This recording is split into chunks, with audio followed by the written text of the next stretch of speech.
नमस्कार, आपका जनसदन में आपका स्वागत है और मैं राजेश सोनी। आज हम बात करेंगे राष्ट्रपति चुनाव में हुई क्रॉस वोटिंग की। दरअसल देश भर में राष्ट्रपति चुनाव में हुई क्रॉस वोटिंग को लेकर सियासी घमासान मचा हुआ है। उत्तराखंड में भी राष्ट्रपति चुनाव में हुई क्रॉस वोटिंग को लेकर बीजेपी और कांग्रेस आमने सामने है। सीएम धामी जहां क्रॉस वोटिंग को विधायकों के अंतर्मन की आवाज बता रहे हैं, तो वहीं दूसरी तरफ कांग्रेस इस पर सख्त कार्रवाई की बात कह रही है। आपको बता दें कि देश में 15वें राष्ट्रपति के लिए वोटिंग हुई, जिसमें एनडीए की तरफ से द्रौपदी मुर्मू को उम्मीदवार बनाया गया और विपक्ष की ओर से यशवंत सिन्हा मैदान में थे। एनडीए के उम्मीदवार द्रौपदी मुर्मू ने 64% वोट के साथ जीत हासिल की, तो वहीं विपक्ष के यशवंत सिन्हा को 35% वोट ही मिले, जिसकी बड़ी वजह क्रॉस वोटिंग मानी जा रही है। अब आपको बता दें कि उत्तराखंड में 70 विधायकों में से 67 विधायकों ने राष्ट्रपति चुनाव में अपने मत का प्रयोग किया, जिसमें चुनाव परिणाम आने के बाद यह स्पष्ट हो गया कि 67 में से एक वोट अमान्य करार दिया गया है और वहीं उत्तराखंड में भाजपा और उसके सहयोग में मत देने वालों की संख्या 51 रही है। और जबकि कांग्रेस खेमे में 70 में से 15 वोट विपक्षी उम्मीदवार को पड़े हैं, जिसको कांग्रेस में बड़ी सेंधमारी के तौर पर देखा जा रहा है। और इसी पर आज हम चर्चा करेंगे। कई मेहमान हमारे साथ जुड़ेंगे, लेकिन उससे पहले हम आपको सुनवाते हैं कि इस पूरे मामले को लेकर पक्ष और विपक्ष से किस तरह की प्रतिक्रियाएं निकलकर सामने आ रही हैं। सुनिए जरा। बहुत ही गंभीर मामला है, दुर्भाग्यपूर्ण भी है। और जिन्होंने पार्टी के निर्देशों की अवमानना की है, अवहेलना की है, एक वोट अवैध पाया गया है, एक में क्रॉस वोटिंग हुई है, तो निश्चित रूप से यह पार्टी के फैसले के खिलाफ उन्होंने कृत्य किया है। पार्टी के निर्णय की अनदेखी अवहेलना की है। देखिए, ये बड़ा टेक्निकल विषय है और क्योंकि ये गुप्त मतदान इसका होता है, ये राज्यसभा के चुनाव का जैसा नहीं है, लेकिन उसके बाद भी पार्टी के शीर्ष नेतृत्व से बात हुई है और हम लोग विचार करेंगे। अगर कोई चीज़ सामने आती है, संज्ञान में आता है या कोई विधायक स्वयं आगे कहता है कि मैंने क्रॉस वोटिंग की है, तो उसके खिलाफ कार्रवाई करी जाएगी। खराब हो गया, आपकी अपील दूर तक गई। सबने मैंने कहा था कि अंतरात्मा की आवाज पर वोट देना है, जिसने दिया है सबका धन्यवाद। खराब हो गया, आपकी अपील दूर तक गई। सबने मैंने कहा था कि अंतरात्मा की आवाज पर वोट देना है, जिसने दिया है सबका धन्यवाद। तो इस समय आपको बता दें कि राष्ट्रपति चुनाव को लेकर जो मतदान हुए हैं, उसमें पूरे देश भर में सियासी घमासान देखने को मिल रहा है। हड़कंप मचा हुआ है। जिस तरह से क्रॉस वोटिंग हुई है, उसको लेकर कई सवाल खड़े भी हो रहे हैं। इसी पर चर्चा करेंगे आज उत्तराखंड में हम, जिसमें हमारे साथ कई मेहमान हैं। मेहमानों का परिचय पहले हम आपसे करवाते हैं। शिषपाल विष्ट जी हैं, कांग्रेस पार्टी का पक्ष रखेंगे। सर, आपका बहुत बहुत स्वागत है। साथ ही रविंद्र आनंद जी हैं, जो कि आम आदमी पार्टी का पक्ष रखेंगे। आपका भी सर बहुत स्वागत है। और सतवीर सिंह, भारतीय जनता पार्टी का पक्ष रखने के लिए हमारे साथ जुड़े, आपका भी बहुत बहुत स्वागत है। आप सभी मेहमानों का स्वागत करते हैं। पहला सवाल विष्ट जी, मैं आपके पास आऊंगा। सर, आवाज पहुंच रही है? जी जी जी, सुनाई दे रही है राजेश जी। जी विष्ट जी, जिस तरह से क्रॉस वोटिंग हुई है, इस पर तो सर विपक्ष की एकजुटता पर ही सवाल खड़े हो गए। एक वोट जो बताया जा रहा है, जिसकी वजह से सियासी तूफान आ गया आपके यहाँ पर। बिल्कुल बिल्कुल सही बात है राजेश जी। ये स्वाभाविक भी है राजनीति में। जिन लोगों ने को पार्टी ने, जिस पर भी पार्टी ने जो है पार्टी के टिकट पर, पार्टी के सिंबल पर जो व्यक्ति चुनाव जीत कर आया, कांग्रेस पार्टी ने जिस व्यक्ति पर विश्वास किया, उसने पार्टी की पीठ में छुरा घोंपा है। निश्चित तौर पर जो व्यक्ति पार्टी की राष्ट्रीय अध्यक्षा आदरणीय सोनिया गांधी जी के निर्देशों की जिस व्यक्ति ने अवहेलना की, पार्टी के निर्देशों की जिस व्यक्ति ने अवहेलना की, निश्चित ही में अपराध है और पार्टी का अनुशासन तोड़ा गया है। निश्चित तौर पर हम इसकी जांच करवा रहे हैं और जांच में अगर कुछ पाया जाता है, अगर नाम सामने आता है, तो निश्चित पार्टी कार्रवाई करेगी। लेकिन सर, पता कैसे करेंगे, सवाल ये है, क्योंकि इसमें ना तो किसी तरह का कोई व्हिप जारी किया जा सकता है, और दूसरी बात यह है कि जब मतपत्र से यहाँ पर मतदान हुआ है, ये ओपन नहीं होता, तो कैसे पता चलेगा कि किसने क्रॉस वोटिंग की है? राजेश और जी, आपके अध्यक्ष जी कह रहे थे कोई आकर ये कहता है तो कार्रवाई की जाएगी, खुद से आकर कौन कहेगा? राजेश जी, ये निश्चित एक चुनौती है कि किस व्यक्ति ने क्रॉस वोटिंग की। ये तकनीकी पहलू और जांच का विषय है। अध्यक्ष जी ने इस संदर्भ में कहा कि अगर जो व्यक्ति पार्टी के निर्देशों की अवहेलना करता है, जो पार्टी की राष्ट्रीय अध्यक्षा सोनिया गांधी जी के निर्देशों की अवहेलना करता है, जिस व्यक्ति ने पार्टी की पीठ में छुरा घोंपा है, वो इतनी हिम्मत करे कि वो सामने आए और सार्वजनिक रूप से कहे कि अब मुझे पार्टी की विचारधारा में विश्वास नहीं रहा, या मैं इन्हें किन कारणों से जो है ये पार्टी की पीठ में छुरा घोंपा, तो उसको बहादुरी दिखानी चाहिए और सामने आना चाहिए। इस संदर्भ में माननीय प्रदेश अध्यक्ष जी ने ये बयान दिया है। जी सर, आपके पास हमारे साथ भारतीय जनता पार्टी से यहाँ पर सतवीर सिंह जी जुड़ गए। सतवीर जी, आप तक आवाज आ रही है सर? मुझ तक आपकी सर, आवाज आ रही है बहुत राजेश जी। उत्साहित हैं आप जिस तरह से क्रॉस वोटिंग हुई है, और धन्यवाद भी दिया है, विधायकों के अंतर्मन की आवाज बता रहे हैं। पहले से अंदेशा था आप लोगों को कि क्रॉस वोटिंग होगी? राजेश जी प्रणाम, और आपके जी। सभी दर्शकों को प्रणाम। राजेश जी, मैं ये कहना चाहता हूँ, जिस प्रकार से इनकी पार्टी के नेताओं ने और जो इनकी पार्टी विपक्षी दलों से जो राष्ट्रपति पद के उम्मीदवार थे, जिस प्रकार से उन्होंने बोला था कि अपनी अंतर आत्मा के अनुसार पार्टी हमें वोट, जब राष्ट्रपति का चुनाव वोट डालने जाओ तो अपनी अंतरात्मा को सुनना। अब अंतरात्मा को इतना सुना कि उत्तराखंड से लेकर अगर आसाम तक जाएंगे तो 10 राज्य ऐसे हैं जहां की 110 विधायकों ने क्रॉस वोटिंग करी है। और अब मैं आपको दूसरा बता दूं, 17 सांसद ऐसे हैं जिन्होंने क्रॉस वोटिंग करी है। और अगर हमारे गठबंधन की बात करें, राजग की बात करें, एनडीए की बात करें, तो 500 दोनों सदनों को मिलाएंगे, अगर अपर हाउस और लोअर हाउस को मिलाएंगे अब, तो 529 हमारी संख्या है। और जिसमें से कि 6 वोट डल नहीं पाए, 2 बसपा के, 2 बीजेपी के, 2 शिवसेना के। टोटल अगर इनको काउंट किया जाए तो 523 होते हैं, और वहां पर भी हमको 540 वोट मिलते हैं। तो आप देख लीजिए अंतर आत्मा का कितना असर होता है कि किस प्रकार से उनकी अंतर आत्मा जागी। उनको पता है कि एक वनवासी गिरिवासी समाज को जिन्होंने, जो कई दशकों से वंचित था, स्वतंत्रता के बाद जिस प्रकार से वंचित था, हाशिए पे रख के कांग्रेस ने इस राज किया, कई दशकों तक राज किया, और किस प्रकार से कांग्रेस ने उनको प्रताड़ित किया। आज वही कारण है कि जिस महिला को सम्मान दिया गया है वो अपने बलबूते पर इस राष्ट्रपति पद पे आई है। निरंतर संघर्षों की एक लंबी गाथा उनकी रही है। वही कारण है कि आज वो राष्ट्रपति के पद पर सुशोभित हो रही है। और उस समाज को मुख्य धारा से जोड़ने का एक भगीरथ प्रयास माननीय नरेंद्र मोदी जी और भारतीय जनता पार्टी के नेताओं, शीर्ष नेताओं ने और हमारे संगठन ने जो भगीरथ कार्य किया है, उसके लिए मैं आपके चैनल के माध्यम से धन्यवाद करता हूं। और राष्ट्रपति जी के बीच बधाई के संदेश को भी आपके चैनल के माध्यम से उन तक पहुंचाता हूं। दूसरा, उत्तराखंड पे आ जाता हूं मैं। उत्तराखंड में जो मुझे लगता है, जो जिस प्रकार की उत्तराखंड की यदि कांग्रेस की राजनीति रही है, तो मुझे ऐसा लगता है कि हरीश रावत, क्योंकि इनके यहाँ तमाम ऐसे गुट बने हैं, और मुझे लगता है कि वो हरीश रावत के खेमे का कोई व्यक्ति हो सकता है। जिस प्रकार से इनके नेताओं ने हरीश रावत पर लगातार उनके बयान आए हैं, हरक सिंह रावत से लेके यशपाल आर्या से लेके हरीश धामी से लेके करण मेहरा से लेके, अरे पूरी एक लंबी फहरिस्त है। और जनता ने इनको आशीर्वाद दिया था। 19 विधायक थे, 19 विधायक में से भी मात्र 15 वोट इनको मिल पाए। तो आप समझ सकते हो कि आने वाले समय में उत्तराखंड में किस प्रकार की परिस्थितियां पैदा होगी। और उसके बाद वो पता है आपको किसके ऊपर आक्षेप लगाएंगे, अपना घर संभाल नहीं पाएंगे। ये अंतर मन की आवाज थी सत्यवीर सिंह जी, ये अंतर मन की आवाज थी विधायकों के, या फिर जो विष्टि जी इशारा कर रहे हैं, या फिर कांग्रेस पार्टी का ये कहना है कि बीजेपी तो खरीद फरोख्त करती है, आने वाले समय में और राज्यों में चुनाव है, इसका फायदा लेने की कोशिश है, क्योंकि हर राज्य में सेंधमारी की है आप लोगों की तरफ से? मैं आपको कहना चाहूंगा 2014 के बाद जो भारत की राजनीति में एक परिवर्तन आया है, जो राजनीति केवल एक इलाइट वर्ग के लिए थी, जो दिल्ली के लुटियंस दिल्ली से चला करती थी। आज आप अगर वेस्ट बंगाल से लेकर चलेंगे, आसाम से, अरुणाचल प्रदेश, केरल से लेकर अगर आप देखोगे, उन तमाम महिलाओं ने संघर्ष करके चुनाव जीता। अगर मैं आपको पश्चिम बंगाल का उदाहरण दूंगा तो आप देख लीजिए, वहां पर एक बकरी चराने वाली महिला को हमने टिकट दिया। आज वो प्रतिनिधित्व बड़े जोरदार से प्रतिनिधित्व वेस्ट बंगाल की सभा में कर रहे, विधानसभा में कर रही है। उसी प्रकार आप उत्तराखंड में देखोगे। ये दाव तो सर आपने एक तीर से दो निशाने तो राष्ट्रपति चुनाव में भी खेल दिए सत्यवीर सिंह जी। ये एक तीर से दो निशाने तो आपने यहाँ पर भी साध दिए, एक आदिवासी कार्ड खेल दिया और दूसरा यहाँ पर महिलाओं को भी साधने के लिए, आदि आबादी को, ये एक तीर से दो निशाने बीजेपी ने साधे। चलिए मैं लौट रहा हूँ सर आपके पास। रविंद्र आनंद जी, आपके पास आऊंगा। आप कैसे देखते हैं क्रॉस वोटिंग को?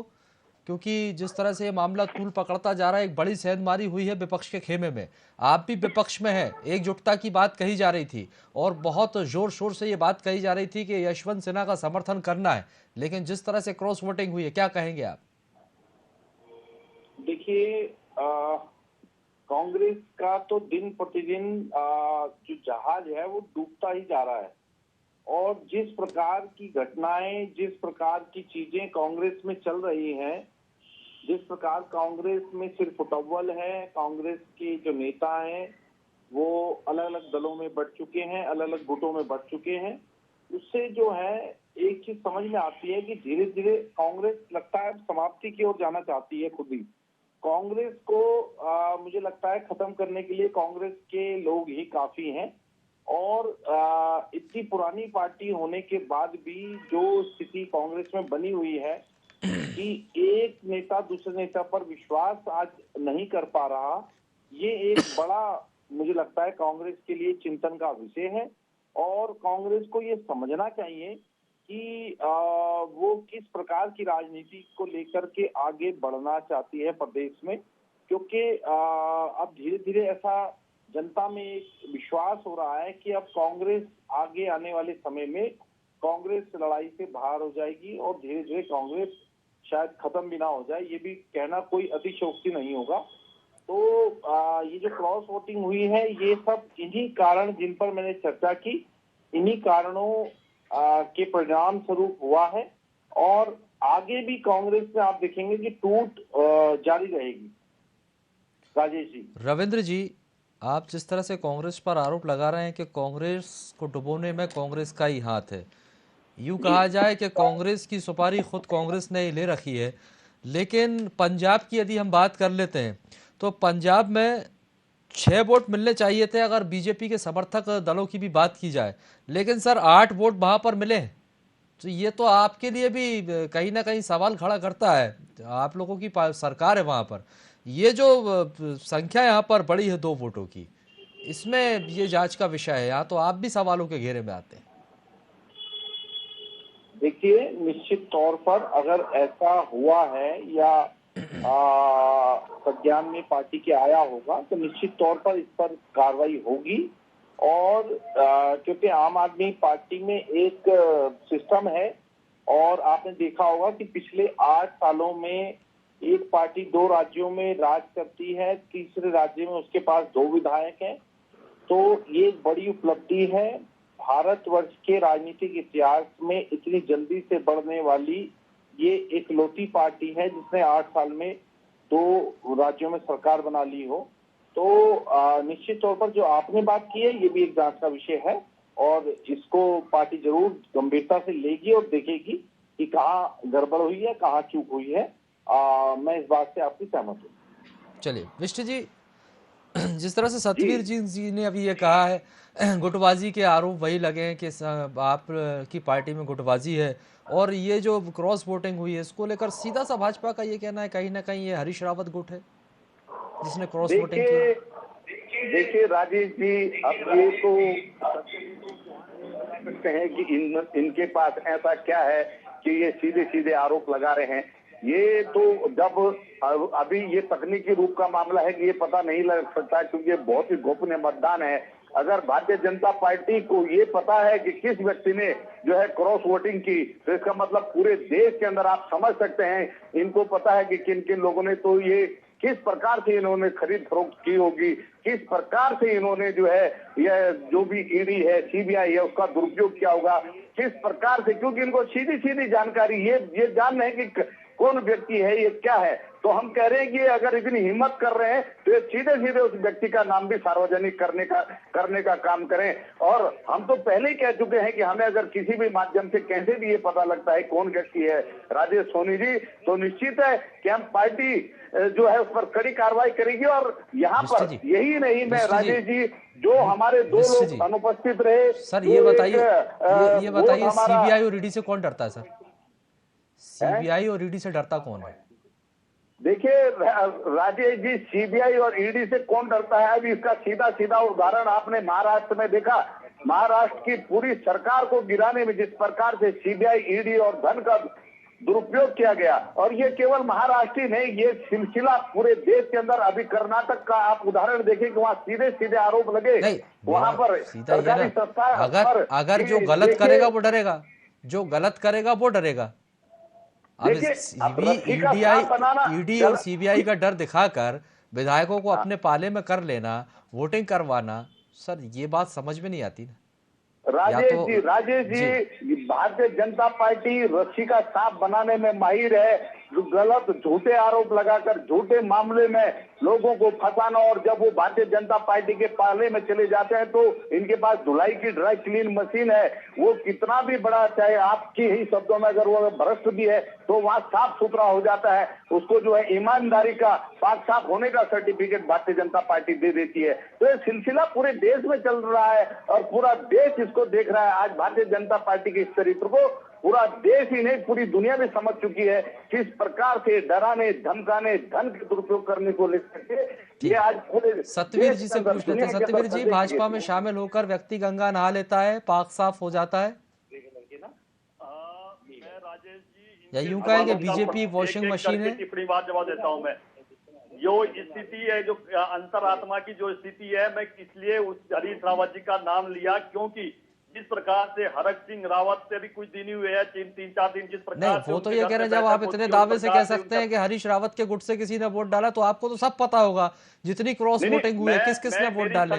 मेरी शंका है जिस प्रकार का कांग्रेस के अंदर इस समय गुट बने हुए हैं, Yashpal group, Bharat group, Pritam Singh group और इसके हरीश रावत ग्रुप, उन सब की स्थिति को देख के ऐसा ही लगता है। क्योंकि आप देख रहे होंगे कि हरीश रावत का जिस प्रकार से लगातार ये अपमान करते जा रहे हैं, चाहे प्रीतम सिंह से लेके हरक सिंह रावत, यही कारण लगता है कि आज भी हरीश रावत की ये स्थिति है कि 2-4 विधायक उनके खेमे में है।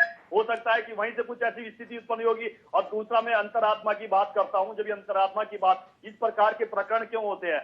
जब इस प्रकार से ये प्रकरण होते हैं, जब कार्यकर्ताओं का अपमान किया जाता है, जब ये चमचमाती रोडों पर, ऑल वेदर रोड से लेके, यहाँ से हरिद्वार से लेके जब जाते हैं, आराम का, सुकून का जीवन जीत जाते हैं, तब इनको अंतरात्मा जागृत होती है कि जिस प्रकार का विकास भाजपा की सरकार ने दिया है, क्यों ना इसी दल के साथ जुड़ा जाए, क्यों ना इसी विकास के लिए, जिसके लिए उत्तराखंड बना था, उसके लिए आज भाजपा सरकार उस प्रकार का कार्य कर रही है। तो उनकी अंतरात्मा जागती है, इसलिए जागती है। दूसरा, मैं ईडी और सीबीआई की बात करता हूं। आज वो स्थिति नहीं है जब इंदिरा गांधी इस देश में आपातकाल लगा दिया जाए, उनके नॉमिनेशन को सुप्रीम कोर्ट के माध्यम से, हाई कोर्ट के माध्यम से कैंसिल किया जाए, उसके बाद अपनी पावर का इस्तेमाल करते हुए इंदिरा गांधी उस सुप्रीम कोर्ट के वकील जज को वहां से उनको निकाल दे। आज वो पूरी कोई भी ऐसी स्थिति भारत के अंदर उत्पन्न नहीं है। दूसरा, मैं ये कहना चाहूंगा उत्तराखंड में जिस प्रकार के आज कार्य हो रहे हैं, उसी का कारण है कि इस प्रकार की लगातार स्थिति पैदा हो रही है। और आने वाले समय में आपको देखने को मिलेगा, एक एक करके इनके विधायकों की यही स्थिति होगी और ये संभाल नहीं पाएंगे। और मैं यही कहना चाहूंगा, जिस समाज को इन्होंने कई दशकों से वंचित रखा था, वो आज समाज राष्ट्रपति के पद पर आसीन होकर उसकी गरिमा बढ़ा रहा है। उसको मुख्य धारा से जोड़ने का जो भगीरथ प्रयास किया गया है, वो सभी के लिए स्वागत योग्य है। और मैं एक और बात कहना चाहूंगा, आज इनके जो प्रदेश अध्यक्ष है, जिस प्रकार से इन्होंने विधायकों का अपमान किया है, वो इस राज्य की अभी जो चुनाव हुए हैं उसमें देखने को मिला है। जब पहली प्रेस कॉन्फ्रेंस करण मेहरा जी करते हैं, किस प्रकार का उनका वक्तव्य आता है, वही है कि अब जो वक्तव्य है वो धरातल पर उसका असर दिखता हुआ आ रहा है। और मैं आपसे ये राजेश जी कहना चाहूंगा, हमारा संगठन अपना कार्य कर रहा है, हमारी पार्टी अपना कार्य कर रहा है और सरकार अपना कार्य कर रही है। और उसी का परिणाम है कि जो अभी 2 इस बीच में चुनाव हुए, राष्ट्रपति का चुनाव है, किसके पक्ष में परिणाम है। और जनता के इस लोकतंत्र में सबसे महत्वपूर्ण हो जाता है जनता की अदालत, और जो वहां पर जीत के आता है वही सबसे ये सिद्ध होता है कि जनता के लिए किसने काम किया। वो आपने देखा होगा, चाहे गोपेश्वर, चाहे चंपावत, अभी राष्ट्रपति का चुनाव, और आपने देखा होगा कि इनके जो विपक्षी दल है अभी उपराष्ट्रपति के चुनाव के लिए भी किस प्रकार से वो सब कह रहे हैं कि हम कांग्रेस के उम्मीदवार के फेवर में ना जाके हम वोटिंग ही नहीं करेंगे। तो स्थिति इनकी अपनी संभलने से संभल नहीं आ रही है। और मैं एक और कारण कहना चाहूंगा राजेश जी, जब तक कांग्रेस गवर्न होगी फ्रॉम द 10 जनपद, तब तक कांग्रेस की यही स्थिति रहेगी। राज्य दर राज्य इनकी स्थिति सिकुड़ते जा रहे हैं। ठीक है सर, वो कांग्रेस का अंदरूनी मामला हो जाता है। सतवीर सिंह जी, वो उनकी पार्टी का मसला है सर। लेकिन ये बताइए, ये पहले से तय हो गया था क्या कि क्रॉस वोटिंग होगी? इसलिए यही देखकर ये उम्मीदवार जो है आप लोगों ने तय किया था राष्ट्रपति के लिए, एनडीए ने, ये समझ चुके थे आपकी क्रॉस वोटिंग होगी। राजेश जी, मैं पहले भी ये कह चुका था, जिस प्रकार का आज जो आदिवासी, गिरिवासी समाज और वनवासी समाज है, उनके लिए कार्य हो रहे हैं, उनके लिए तमाम योजनाएं लाई जा रही है। महिला सशक्तिकरण के लिए जिस प्रकार से काम हो रहे हैं, युवाओं के लिए जिस प्रकार के काम हो रहे हैं, हमारा क्या संकल्प है? भारत को विश्व गुरु बनाना, भारत को समृद्ध राष्ट्र बनाना, भारत को सशक्तिकरण के लिए आगे बढ़ाना, भारत को अनेक वो ताकतों से मजबूत करना जिसके लिए दशकों से ठीक है सर, ये तो हर पार्टी दावे करती है। वही कारण है कि ये दावे तो कांग्रेस भी पिछले 60 सालों में करती हुई आई थी। जागृत हो रही है। इनको यही नहीं पता चलता कि इनके घर के अंदर किस प्रकार से खुद के लोग जिम्मेदारी कर रहे हैं। शिषपाल जी, मैं लौटूंगा। रविंद्र जी आपके पास आ रहा हूँ, पहले जरा मैं शिषपाल जी से जवाब ले लूं। कार्यकर्ताओं की उपेक्षा आप क्या होती है? विधायकों का अपमान किया जाता है, आपसे अपने विधायक संभाले नहीं जाते, और फिर यदि विधायक जाके क्रॉस वोटिंग कर देता है तो ये आपके यहाँ गुटबाजी की बड़ी वजह निकलकर सामने आती है। जिस तरह से कई खेमे में कांग्रेस बटी हुई है सर, आत्ममंथन की जरूरत आपकी पार्टी में है, और ये बात तो आप लोगों ने शिविर लगाया था वहां भी गई थी। हेलो, हाँ राजेश जी, जहाँ तक आत्ममंथन की बात है कांग्रेस पार्टी का, हमको अपने संगठन के अंदर क्या फेरबदल करना है, क्या हमको आत्मचिंतन करना है, कांग्रेस भली भांति जानती है। ये लोग तो अभी मात्र 8 सालों से केंद्र की सत्ता में हैं और इतने आत्ममुग्ध हैं, ये इतने जो है इनको लग रहा है कि पता नहीं इन्होंने क्या अचीव कर लिया। जिस प्रकार से तानाशाही इस देश के अंदर चला रखे, जिस प्रकार से लोकतंत्र की हत्या ये कर रहे हैं, जिस प्रकार से ये देश को बांटने की साजिश रच रहे हैं, जिस प्रकार से भाईचारे को समाप्त करने का ये काम कर रहे हैं, जिस प्रकार से ये चुनी हुई सरकार को गिराने के लिए खरीद फरोख्त कर रहे हैं, लोकतंत्र की गरिमा को जो है भंग कर रहे हैं, लोग जो मर्यादित लोकतंत्र है उसके खिलाफ जाकर के जो काम कर रहे हैं, आज ये पूरी दुनिया देख रही है और ये हमको लेकिन नसीहत दे रहे हैं। संदेश अच्छा नहीं है, ये संदेश अच्छा नहीं है। आने वाले समय में गुजरात, हिमाचल प्रदेश, राजस्थान, छत्तीसगढ़ 4 विधानसभा चुनाव होने हैं सर, और यदि क्रॉस वोटिंग हो रही है तो ये आपके लिए संदेश अच्छा नहीं है। राजेश जी, कांग्रेस पार्टी इसीलिए इस सारे मामले में बहुत गंभीर है। और मैं उत्तराखंड की बात करूंगा, हमने यहाँ पर माननीय हमारे नेता प्रतिपक्ष यशपाल आर्य जी के उसमें नेतृत्व में कमेटी का गठन कर दिया है। निश्चित ही जो क्रॉस वोटिंग हुई है, जो एक वोट रद्द हुआ है, जो 2 विधायक अनुपस्थित रहे हैं, सब पर विस्तृत रिपोर्ट देने के लिए माननीय अध्यक्ष करण महाराज जी ने कहा है, और हम ये रिपोर्ट अतिशीघ्र केंद्रीय नेतृत्व को, एआईसीसी को भेज देंगे। निश्चित और कड़ी कार्रवाई होगी, और आगामी चुनाव को जो होने वाले हैं विधानसभाओं के, और आगामी जो लोकसभा चुनाव है 2024 का, कांग्रेस पार्टी उसके लिए पूरी तरह से तैयारी कर रही है। आप देख रहे हैं कि हम जो है भारत जोड़ो यात्रा हमारी जो 9 तारीख से 15 अगस्त तक पूरे देश के अंदर हर जनपद में 75 किलोमीटर की होगी, और 2 अक्टूबर से लेकर 148 दिन की भारत जोड़ो यात्रा पूरे भारत के 15 राज्यों और 7 केंद्र शासित राज्यों में होगी। तो निश्चित हम अगली चुनौतियों के लिए अपने को तैयार कर रहे हैं, और हम ये भी जान रहे हैं कि हमारा चुनौती, हमारी जो सामना और हमारी चुनौती किन लोगों से है, जो आज देश के अंदर जो है लोकतंत्र के को कुचलने के लिए हर तरीके से, हर प्रकार का हथकंडा का अपना रहे हैं। उनका यहाँ पर मुझे बोलने की आवश्यकता नहीं कि आज पूरा देश जानता है। ये जब भी मुद्दों की बात आती है तब ये इस प्रकार के षड्यंत्र करते हैं कि लोगों का ध्यान महंगाई से, बेरोजगारी से और विकास के मुद्दों से हटे, और ये इस प्रकार के षड्यंत्र करते रहते हैं। ये हर डिबेट को भटकाने की कोशिश करते हैं, तो ये करें जो इनको करना है, लेकिन आज जनता इनकी हकीकत को जान रही है, समझ रही है, और कांग्रेस पार्टी अपनी जिम्मेदारी को समझते हुए संगठन का हमको किस प्रकार से पुनर्गठित करना है, देश में जो आज चुनौतियां हैं विपक्ष सत्ता पक्ष की ओर से, उसको भली भांति समझते हुए हम पूरी चुनौती के साथ, नई मजबूती के साथ, नए उत्साह चलिए के विष्णु साथ, जी, हमारी शुभकामनाएं आपके साथ है। रविंद्र जी आपके पास आऊंगा, सतपाल जी आ रहा हूं आपके पास। रविंद्र जी, कमेटी बिठाकर जांच की बात आप भी कह रहे हैं कि हाई प्रोफाइल कमेटी बिठाई जाएगी, आप लोग ऊपर से जांच करेंगे, ठीक है, अच्छी बात है, लेकिन ये मैं आपसे भी समझना चाहूंगा, क्योंकि जब इस तरह चुनाव होते हैं राष्ट्रपति के, तो क्या सियासी दलों को ये पहले से पता होता है कि क्रॉस वोटिंग होगी? ये पहले से तय कर लिया जाता है, उसके बाद उम्मीदवारों का चयन होता है?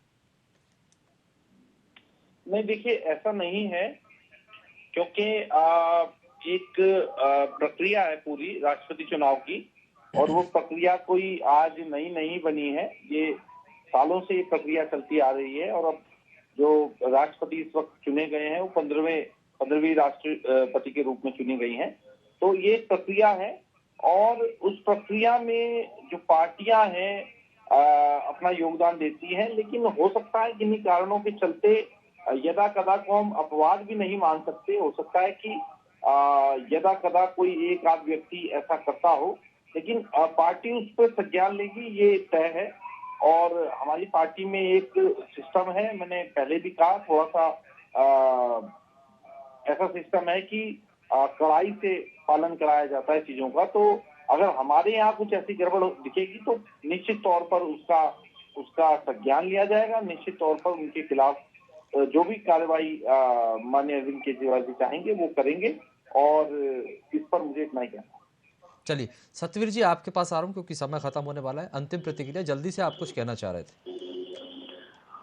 मैं ये कहना चाहूंगा कि अब वो उस तरह की राजनीतियां नहीं चलेगी कि भाई किसी को भी कहीं से चुन के लिया। अब राजनीति का स्वरूप है कि जो परिश्रम करेगा, जो संपर्क और संवाद अपने कार्यकर्ताओं से और राज्य के नागरिकों से और राष्ट्र के नागरिकों से रखेगा, जनता उसी को चुनेगी। और जो महिलाओं के उत्थान के लिए और रोजगार के सृजन के लिए कार्य करेगा और भारत की बात करेगा और उत्तराखंड की अस्मिता की बात करेगा और उत्तराखंड के गौरव की बात करेगा, वही चलेगा। वो यहाँ पर इस प्रकार से नहीं चलेगा जिस प्रकार के नारे आपने चुनाव के समय भी सुने होंगे थे।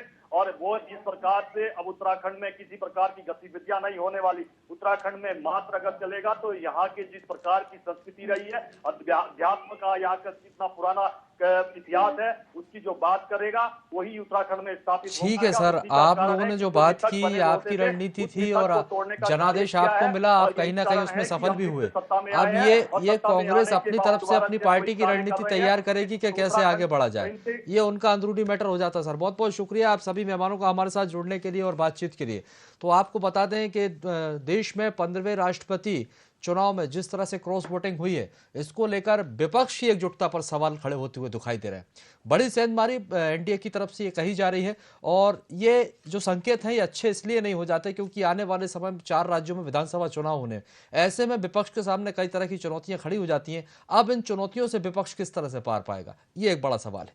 चलिए फिलहाल के लिए बहुत बहुत शुक्रिया हमारे साथ जुड़ने के लिए और आगे की खबरों के लिए आप लगातार बने रहिए VIP न्यूज।